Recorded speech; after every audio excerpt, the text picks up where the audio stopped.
Чүй облусунда кум шагыл чыгарган жайдын иши жакшырган. Күнүнө 1000 тоннадан ашык товар чыгып, Бишкек жана Чүй өрөөнүнө сатылат. Өткөн жылы ишкер Нурдин Абжалбеков Кыргыз-Орус өнүктүрүү фондунан 20 миллион сомдук насыяны 12% менен алып, жумушун баштаган. Ага Кытайдан таш майдалоочу жабдык алып, учурда кызматкерлердин саны 20га жеткен.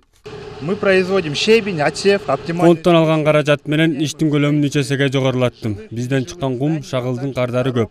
Бир облус жана бир шаарды тейлөөгө кудуретибиз жетет. Учурда жол оңдогон ишкерлер менен иштеп, жумуштун көзүн таптык десек болот.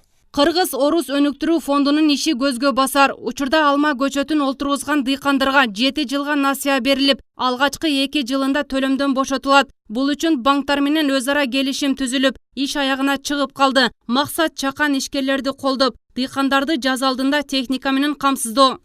Азыр мына алма өстүргөндөргө бир продукты чыгардык.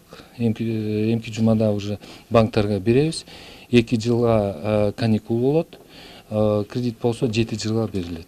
Ушул продуктту мына элге жакшы жеңилирээк болот да ушул продукттарды алганда. Фонддун талабы жеңил. Ишкер көздөгөн максатын айтып, акчаны кайда жумшаганын билүүсү керек. Документ иштери даяр болсо, тоскоолдук жок. Учурда насыянын мөөнөтү 15 жылга узарып, ишкерлердин мүдөөсү аткарылган. Негизи бул убакыт көбүнчө курулуш жана жол оңдоого берилет. Ал эми мөмө жемиштерди, асыл тукум малдарды өстүрүүгө бөлүнүүчү кредиттин мөөнөтү 10 жыл, андан башка долбоорлордун мөөнөтү 5 жылдан 7 жылга чейин болуп, катарына чакан ишканалар кошулат.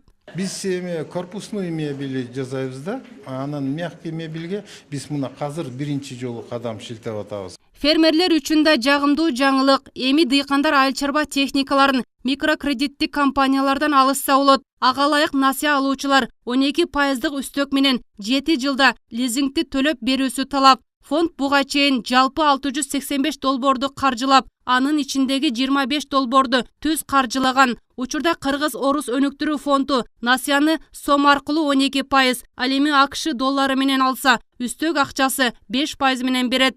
Гүлзара Бакаева, Жээнбек Сагыналиев, Ынтымак, Бишкек шаары.